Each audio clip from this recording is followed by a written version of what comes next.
Hello friend, चलिए guys नया session start करने जा रही हूँ काफ़ी दिनों बाद में, और उसकी ये पहली ही क्लास है आज हमारी। तो देख लेंगे कैसे क्वेश्चंस हैं। काफ़ी इंपॉर्टेंट क्वेश्चंस आपको मिलेंगे, बिल्कुल एग्जाम ओरिएंटेड क्वेश्चंस हैं। काफ़ी हेल्प इसको प्रैक्टिस में आपको मिलेगी।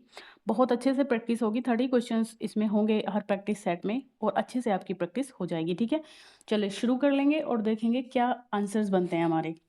चलिए तो राम का नाम लेके स्टार्ट कर लेते हैं।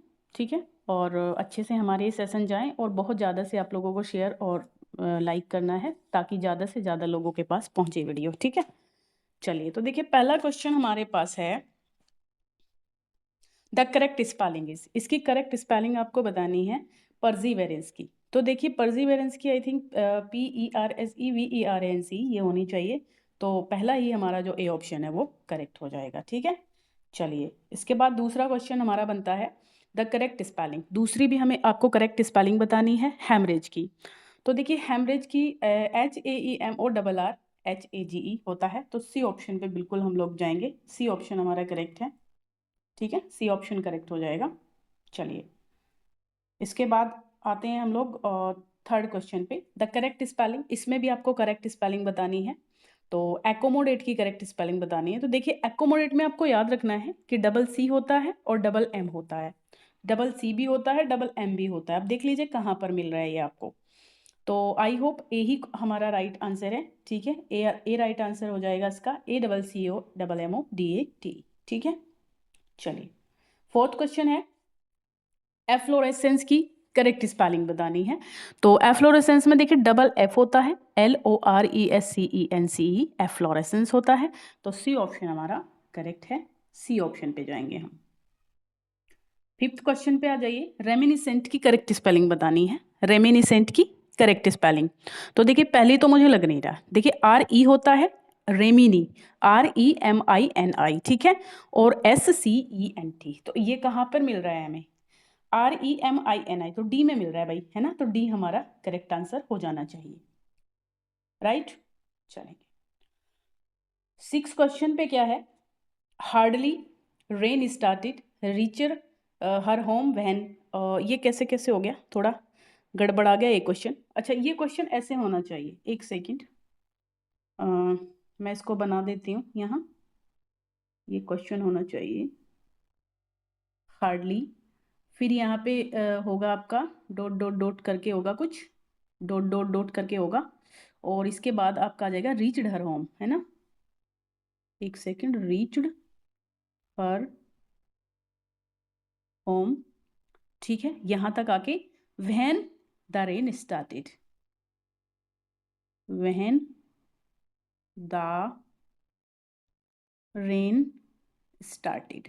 ठीक है, तो देखिए ये देखना है आपको। अच्छा बताइए यहाँ हार्डली, देखिए हार्डली के बाद हार्डली वहन होता है, और इस पेयर में आपको हमेशा क्या यूज़ करते हैं? यहाँ पर हेड शी का यूज़ कर सकते हैं, डिड का भी यूज़ करते हैं, बट यहाँ आपको हेड शी का यूज़ करना है। ठीक है, हेड शी का यूज़ करना है। और ये कहाँ पे मिल रहा है आप? ये मिल रहा बी ऑप्शन पे। ठीक है, समझ गए होंगे आप अच्छे से। चलिए I wish I uh king. तो यहाँ पे थोड़ा गैप रहना चाहिए। आई विश और यहाँ पे थोड़ा डॉट आ किंग। तो बताइए इसमें क्या होगा? आई विश ऐसा कहीं पे भी आ जाए अगर आई विश, तो वहां पे आपको वर का यूज करना पड़ता है, यानी कि ए ऑप्शन आपका सही हो जाने वाला है, ए ऑप्शन। ठीक है, 9 क्वेश्चन पे आइए। Don't go near the water children she said. बताइए इसमें। तो देखिए पहली बात तो इसमें वार्न किया जा रहा है बच्चे को, है ना। बच्चे को वार्न किया जा रहा है। तो कौन सा होना चाहिए इसमें आपके हिसाब से? तो देखिए वार्न्ड हो जाएगा, she warned the children not to go near the water. मेरे हिसाब से डी ऑप्शन बिल्कुल सही है, डी पे आप जा सकते हैं। 10 question, he said please please give me another chance. इसमें बताइए ही सेड प्लीज प्लीज। तो देखिए रिक्वेस्टेड है, तो यहाँ पे सभी में रिक्वेस्टेड तो आपको दिख ही रहा है, 2 में रिक्वेस्टेड है, 1 में बेग्ड है। तो कौन सा होना चाहिए इसमें से? देखिए रिक्वेस्टेड या बेग्ड वाले आपको पता है टू से जुड़ते हैं, तो इफ से जुड़ना तो पॉसिबल ही नहीं है। इफ गलत है, सी और डी गलत हो जाएंगे। तो टू से जुड़ता है, I mean he begged them to give him another chance. तो यही होना चाहिए आंसर, बी होना चाहिए इसका। अब आ जाते हैं 11वें क्वेश्चन पे। The meaning of the idiom a broken read is, किसका सिनोनिम है ये? The meaning of the idiom a broken read. तो देखिए ब्रोकन रीड होता है एक ऐसा व्यक्ति जो अनरिलायबल हो, जिसपे हम भरोसा नहीं कर सकते। सी ऑप्शन पे आप जा सकते हो। द मैस्कुलाइन जेंडर ऑफ गूज, गूज का मैस्कुलाइन जेंडर क्या होता है? ठीक है, गूज का, तो गूज का होता है गेंडर। ठीक है, गूज का गेंडर होता है, बिल्कुल सही है ये। चलिए आगे, 13 क्वेश्चन है हमारे पास में।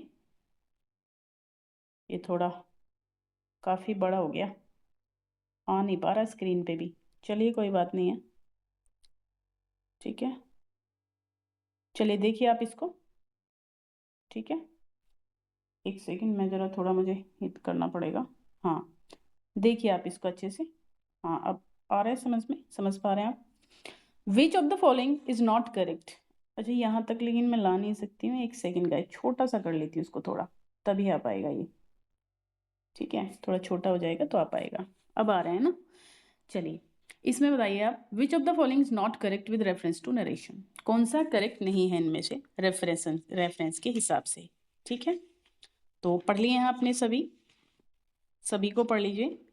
तो देखिए मेरे हिसाब से सी आपका आंसर होना चाहिए, सी आंसर आपका होना चाहिए, यानी कि ये वाला। ठीक है, the will of the future tense is changed into shall and should. Will would में बदलता है, ना कि सेल शुड में। बाकी इसमें simple present become simple past, ये भी सही है। बी कह रहा है कि sell of the future should, ये भी सही है। और डी कह रहा है कि the pronoun of the direct speech changed where necessary, तो ये भी सही है। बस इसमें हमारा सी गलत है।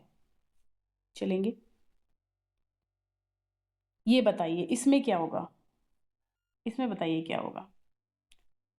ये आपको बताना है कि कौन सा पेयर सही नहीं है। देखिए एब्डिकेशन का, एब्डिकेट का एब्डिकेशन सही है, एडॉप्ट का एडॉप्शन सही है, नाउन बन रहा है वर्ब से, अफेक्ट का अफेक्टेशन सही है, तो ये गलत है हमारा। ये जो बी है ये हमारा बिल्कुल गलत है। इसका हो जाएगा आपका एब्डिकेट का एब्डिकेशन होना चाहिए, ना कि एबडक्शन। ठीक है, चलेंगे अभी, चलिए आगे 15 क्वेश्चन पे आ जाइए। 15 क्वेश्चन कहता है कि रेंडेवू की स्पेलिंग आपको बतानी है सही सही। तो देखिए ये तो सभी को पता होना चाहिए, बहुत आसान सा क्वेश्चन है रेंडेवू। ये सारे आए हुए क्वेश्चन है आज वाले जो मैं आपको करा रही हूँ, सारे जो पहले आ चुके हैं वही क्वेश्चन है। चलिए भी थोड़ा बड़ा है तो इसको फॉन्ट थोड़ा छोटा कर लेते हैं, फिर देखते हैं इसको। बताइए इसमें क्या होना चाहिए। तो ये कह रहा है कि when the reporting is the principal verb in the past tense all present tense of the direct are changed into the corresponding past tenses. B कह रहा है the reporting verb is in the present tense, यदि reporting verb present tense में है तो the tenses of the direct speech do not change, change नहीं होते हैं। ठीक है, ये बिल्कुल सही कह रहा है। The pronouns of the direct speech are change where necessary, ये भी सही है। Word expressing nearness in the place never change, ये गलत है आपका, है ना। जो नियरनेस बताते हैं वो दूर वालों में बदल जाते हैं, आपको पता है इस बात का, है ना।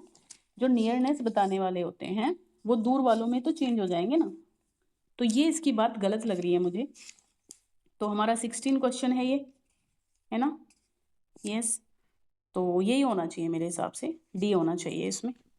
ठीक है, हु एक्सप्रेस यही गलत है, बाकी सारे मुझे सही लग रहे हैं। ठीक है, चलिए अब 17 क्वेश्चन पे आते हैं, 17 क्वेश्चन पे आते हैं।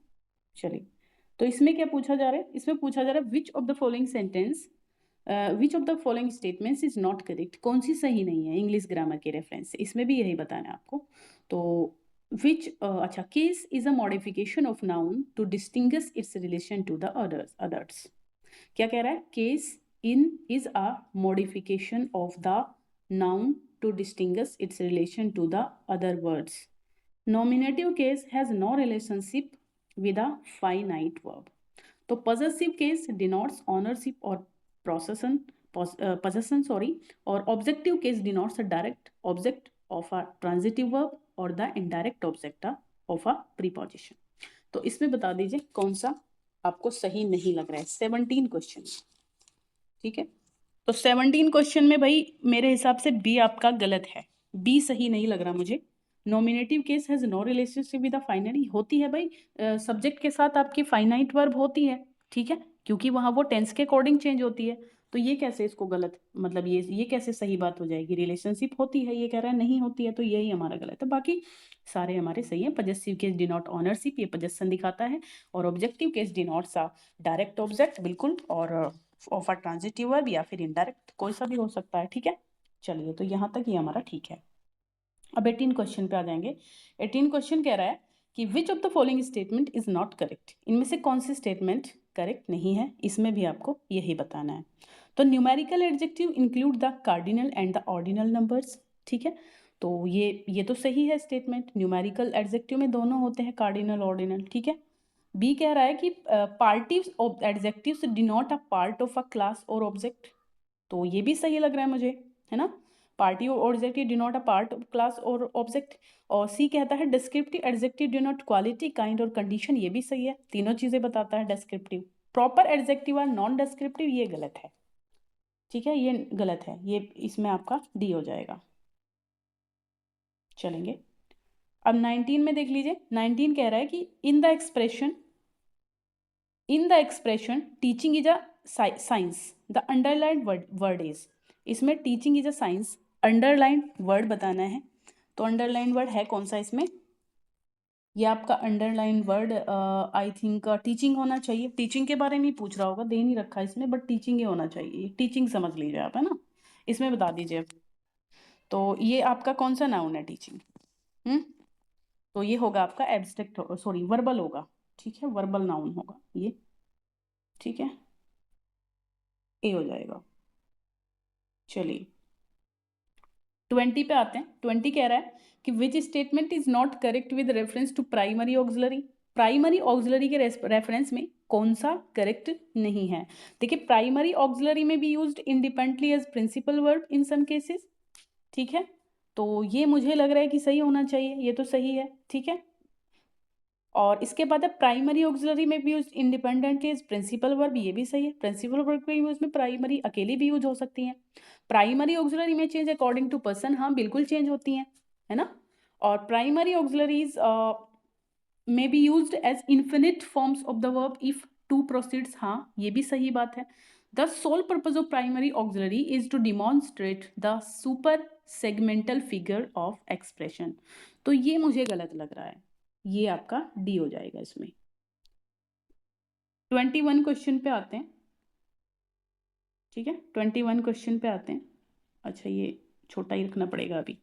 चलिए 21 क्वेश्चन पे, विच of the following is an example of indirect personal pronoun, reflexive का एग्जाम्पल कौन सा है इनमें से? दे है, वन अनदर है, माई सेल्फ है, या टू माई सेल्फ है। तो ये होना चाहिए आपका डी, टू माई सेल्फ, ठीक है, डी ऑप्शन सही है। चलिए which of the following sentence, which of the following sentence is grammatically correct, इनमें से ग्रामेटिकली करेक्ट कौन सा है? We rarely see a lion, we scarcely, scarcely का तो मतलब नहीं है, है ना, मुश्किल से ही देख पाते हैं, तो रेयरली कभी कभी देखते हैं हम, तो ये बात सही है कि भाई लॉइन को कौन रोज रोज देखता है, तो पहला ही सही है, मुझे पढ़ने से ही लग रहा है पहला ही इसका सही हो जाएगा। चलिए नीचे वाला भी अब देख लीजिए, वैसे नीचे वाला भी अब एक और बचा है, उसको देख लीजिए। ही लिव्स माइजरली, ठीक है, नहीं आपका यही हो जाएगा, मेरे हिसाब से ए हो जाएगा, ठीक है। चलिए अब आ जाइए क्वेश्चन 23 पे, विच of the following is grammatically incorrect, इनमें से ग्रामेटिकली इनकरेक्ट कौन सा है? ग्रामेटिकली इनकरेक्ट कौन सा है इनमें से?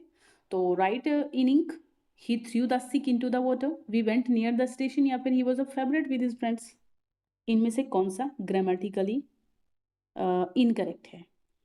ठीक है, तो ये हो जाएगा आपका मुझे लग रहा है राइट इन इंक ठीक होना चाहिए। ही थ्रू द सिक स्टिक, उसने फेंक दी, रिवर में फेंकी है गतिशील अवस्था में, इंटू भी ठीक लग रहा है मुझे। We went near the station, ठीक है, we went near the station, हम गए स्टेशन के पास, तो मुझे तो ये सारे ही सही लग रहे हैं, मुझे इनमें कोई गलत लग नहीं रहा वैसे, है ना। He was a favourite with his friends, okay, तो फेवरेट ही होता है, फेवरेट, ये मुझे थोड़ा गलत लग रहा है, आप देख लेना वैसे इस क्वेश्चन को एक बार, आप भी देख लेना। ही वॉज आ फेवरेट, थोड़ी फेवरेट तो आपकी क्वालिटी हो गई, एडजेक्टिव हो गया, आ फेवरेट, ठीक है, विद हिज फ्रेंड्स, नाउन को फॉलो करते हैं आर्टिकल्स, तो ये आपका, चलिए इसको देख लेना आप, ये थोड़ा सा कंफ्यूजिंग क्वेश्चन है। चलिए साथ फॉल्स भी दिया था, ये जो जिस पेपर में आया था उन्होंने इसको फॉल्स दिया था। चलिए ये देखिए आप, ठीक है। Which of the following pair is mismatched, इनमें से कौन सा पेयर मिसमैच है। सिंपल प्रीपोजिशन आफ्टर है, ये भी ठीक है, और compound preposition of, disguised preposition A and O, particle preposition in lieu of. तो ये मुझे लग रहा है कि इसमें आपका क्या हो जाएगा, कंपाउंड प्रीपोजिशन। कंपाउंड ऑफ तो नहीं है, ऑफ कंपाउंड कैसे हो जाएगी। ऑफ कंपाउंड में तो आपके दो होते हैं ना, दो या तीन होती हैं मिलकर के बनती हैं। तो मेरे हिसाब से कौन सा होना चाहिए इसमें भाई, थोड़ी सी ये भी कंफ्यूजिंग सा है थोड़ा सा। वैसे इसमें लग रहा है कि ये भी मुझे थोड़ा गलत ही लग रहा है, क्योंकि इसमें मुझे तो ऑफ लग रहा है, ठीक है, मुझे तो ऑफ लग रहा है, और आप देख लेना, क्योंकि कंपाउंड में आपको भाई दो या तीन जुड़ के मिलते हैं, एक अकेला तो होता नहीं है, ऑफ तो नहीं होता है, ठीक है। चलिए देख लेना इसको भी, ये भी गलत दिया था आयोग ने, ठीक है। इसका आंसर फॉल्स क्वेश्चन में दिया था, तो इसमें थोड़ा कंफ्यूजन है। Which of the following expression correct, इनमें से कौन सा एक्सप्रेशन करेक्ट है। तो ये तो आसान सा क्वेश्चन है, इसमें कोई बड़ी बात नहीं है इसको बताना, तो ये आपका ए ही हो जाएगा, योर सिंसियरली होता है, सॉरी बी पे लगा रही हूँ ए, ठीक है, योर सिंसियरली होता है। चलिए, which of the following sentences grammatically correct, इनमें से कौन सा सेंटेंस ग्रामेटिकली करेक्ट है। Everyone should pray God, he wrote to me, he wrote me, और ही सजेस्टेड मी दिस। बताइए इसमें से कौन सा होगा आपका, ठीक है, बताइए इसमें से। तो मुझे लग रहा है इसमें 26 में आपका बी है ना, बी ग्रामेटिकली करेक्ट है, he wrote to me, B correct है, बाकी सही नहीं लग रहे हैं ना। चलिए इस पे आ जाइए। विच of the following pairs is mismatched, इनमें से कौन सा पेयर मिसमैच है। हैमलेट 1601, ट्वेल्थ नाइट 1601, सिम्बलिन 1608 और द टेम्पेस्ट 1611। तो 27 में सी आपका मिसमैच है, ठीक है, सी आपका मिसमैच है। सिम्बलिन आपका 1608 में नहीं, बल्कि 1600 ये आपका पहले ही आया था शायद, 1608 से भी, या बाद में आया, 1608 तो एग्जैक्टली नहीं है, ठीक है। चलिए, which of the following is not a title to a play written by William Shakespeare's. एक सेकेंड, अच्छा कौन सा इनमें से विलियम शेक्सपियर ने नहीं लिखा है, इनमें से कौन सा टाइटल ऐसा है प्ले का जो विलियम शेक्सपियर ने नहीं लिखा। Henry 6, Henry 8, Henry 4, Henry 7। तो आसान क्वेश्चन है ये भी। देखिए 28 में आपका क्या हो जाएगा, डी हो जाएगा, क्योंकि हेनरी 7 तो कोई लिखा नहीं है शायद शेक्सपियर ने, मुझे नहीं लगता है ना। चलिए इस पे आ जाएंगे। ये कहता है क्वेश्चन, ये क्वेश्चन कहता है कि इनमें से कौन सा जॉन मिल्टन के रेफरेंस में इनकरेक्ट है। भाई 1671 में इन्होंने volume of poetry which contain Paradise Regain and Samson, ये तो सही है। Paradise Regain briefer and poorer than Paradise Lost. Samson against in form no unity of time place and action. Lycidas has the colour and music of the best Spenser in stanza. तो देखिए 29 में आपका answer रहना चाहिए मेरे हिसाब से सी, क्योंकि लिसिडस जो है has the colour and music of the best Spenser in verse नहीं है, ठीक है। तो बाकी आपके सारे के सारे सही हैं। कौन सा होगा इसमें 29 में, सी, सॉरी मैं कहाँ, सैमसन एगनिस्ट वाला है ना, इसमें देखिए इसमें कह रहा है कि यूनिटी नहीं है, जबकि सैमसन एगनिस्ट में यूनिटी ऑफ टाइम प्लेस और एक्शन है ना, बिल्कुल है, और ये कह रहा है कि नहीं है, इसलिए आपका इनकरेक्ट है, बाकी सही है सारे। विच of the following adjective is not followed by correct preposition, इनमें से कौन सा एडजेक्टिव करेक्ट प्रीपोजिशन को फॉलो नहीं करता। केयरफुल ऑफ ड्रेस होता है, एनॉयड एट थिंग्स होता है, बिजी एट लेसन्स होता है, हॉरिफाइड एट द साइट होता है।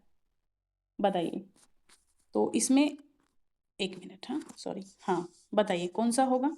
अरे पीछे आ गया, एक सेकेंड, हम कौन से पे थे, एक मिनट भाई, एक मिनट गाइज।